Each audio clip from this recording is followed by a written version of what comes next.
Passion. I used to resent the very word.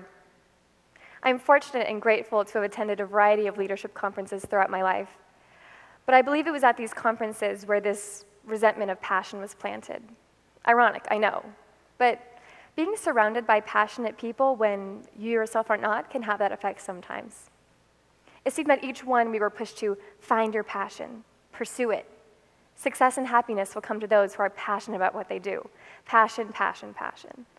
And while I did not doubt the power of passion as I listened to others share theirs, I felt helpless in finding my own. To me, passion was this holy grail that only a select few could truly claim.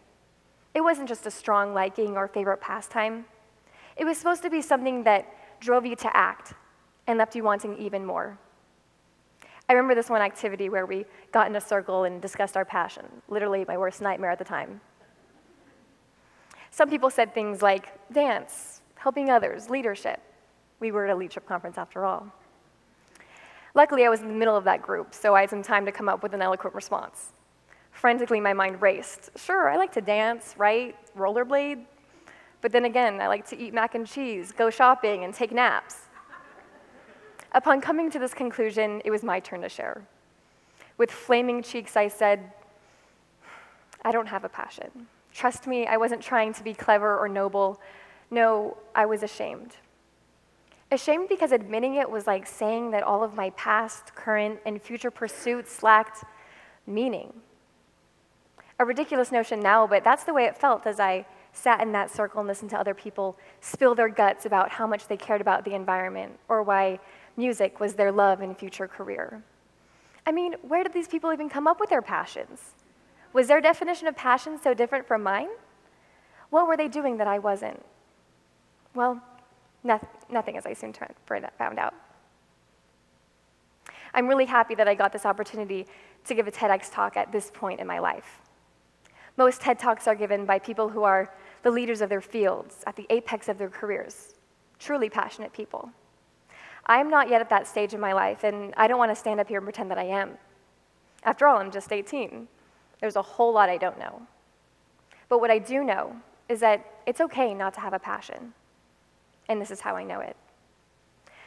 I joined Best Buddies because the presidents of the club at the time told me I would enjoy it. Best Buddies is an international organization and club here at Valencia that is dedicated to inclusion and building friendships between people with intellectual and developmental disabilities and those without. Again, I didn't join because this was a particular interest of mine. In fact, I never really interacted with a person with disabilities before. After the first meeting, I could tell that this was a club I was going to look forward to at school.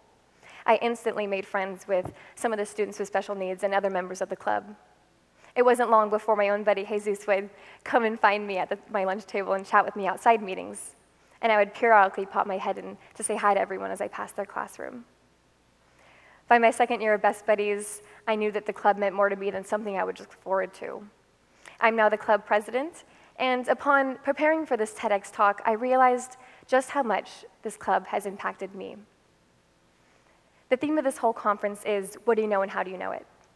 And before I drive home my point about passion, I would like to share with you guys a few things I now know thanks to Best Buddies. I know that it doesn't take much to make a difference in someone else's life. All our meetings consist of are time and space to eat lunch with one another and maybe some time for an activity or craft. It can be challenging to make a real connection with someone who might have trouble speaking or is anxious around others. But I see the gratification, the delight on the faces of the students with special needs as they are simply acknowledged by name in the hallway and have friends to eat lunch with that care about them. I also see the smiles on the general education students as they get to know their friends beyond their disabilities. I know that everyone involved in Best Buddies now knows the importance of inclusion and can see people who are different in a revised light. People with intellectual and developmental disabilities should not be treated as children. And I appreciate the fact that Best Buddies is not a mentoring program. Inclusion, friendship, requires respect and equal treatment on both sides because people shouldn't be defined by what they can't do, but valued for who they are. I'm glad that there are Best Buddies clubs on campuses around the world to help negate the social stigma of having a disability. and have been lucky to witness a change on my own campus. Just a few months ago, Best Buddies teamed up with our VHS cheer team and performed in front of the whole school at our last assembly. The school's response and support was, well, I'll let you hear for yourself.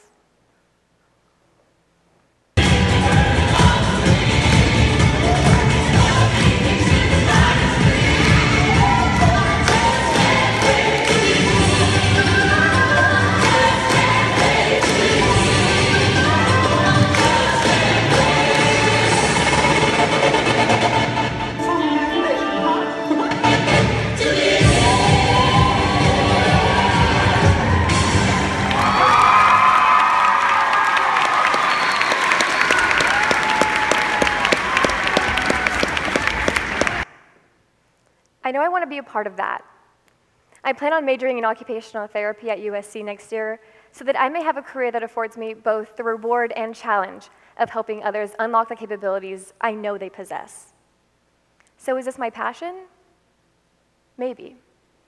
Obviously, I don't take the word passion very lightly, but working with people with disabilities is the closest thing to passion that I have ever felt. I listened to enough inspirational speeches to know that there are two types. Bad inspirational speeches leave audiences feeling bad or guilty about their own lives. I've been there.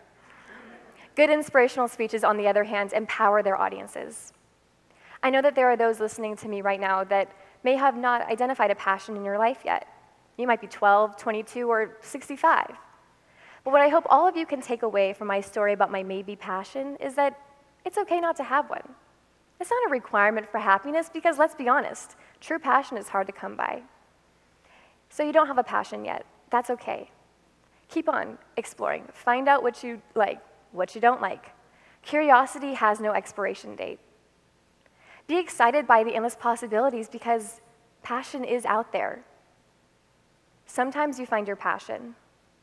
Sometimes passion finds you. Thank you.